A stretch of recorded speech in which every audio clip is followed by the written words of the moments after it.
Let's go to our caller from the 860 area code. Caller from 860. Who's there?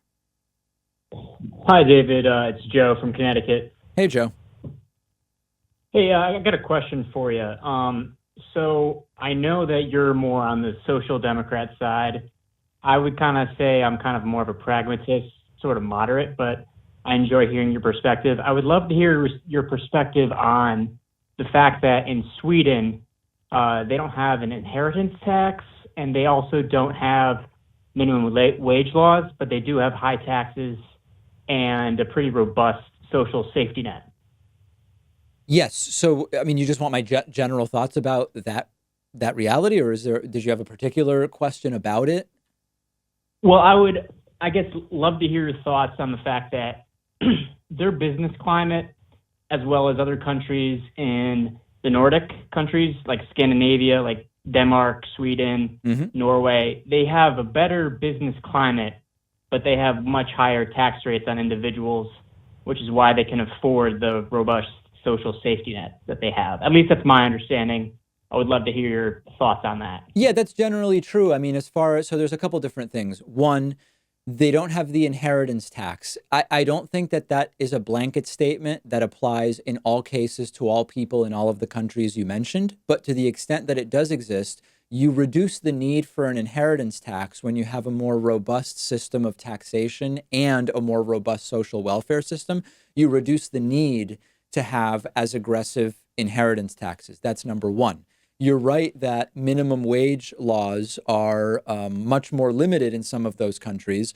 Part of the reason why is that unions have a much stronger position, and thus the union negotiating power has replaced, in many cases, the purpose and objective of the minimum wage law. So, there are right wingers in the US that like to pick and choose one policy. They'll say, Sweden has no minimum wage. Right, but they have really strong trade unions, labor unions, which you oppose in the United States. So it's important not to let the right cherry pick.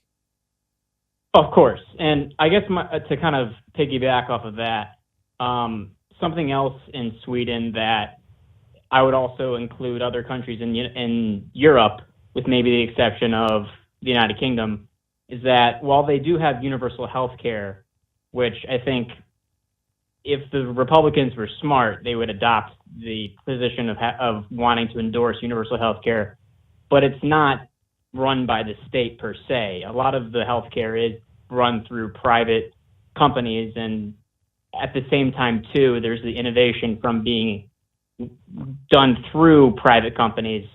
But the government should be able to make sure that we can debate that part. I mean, a lot of the innovation is happening at publicly funded public universities. So that to say that it's all being done by private companies, I would take issue with. But here's, I think, the main point.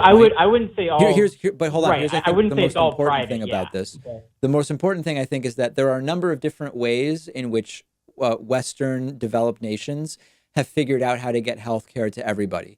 You have systems where the government is actually the employer. They run the hospitals and they hire the doctors. You have systems where the government establishes a single payer system, which is the insurer, but you still have a mix of public and private healthcare providers. All of these systems are systems that work other places and would be better than the system that the U.S. has.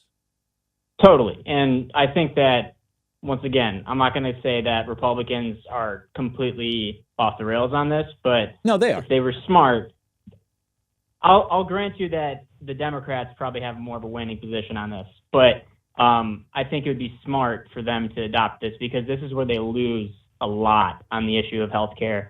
And I think if we want to have a realistic discussion of covering everybody, this would be something that they would be smart. It would be hugely damaging to Democrats if Republicans were for Medicare for all or universal health care. It would be hugely damaging because it would deflate one of the main issues on which the left is just crushing the right at this point. And if Republicans did that, it would be a big problem for Democrats. Thank you for the call. Really appreciate it. That's all the time I have today, but we will take calls again on a future program. Thanks to everybody who called in.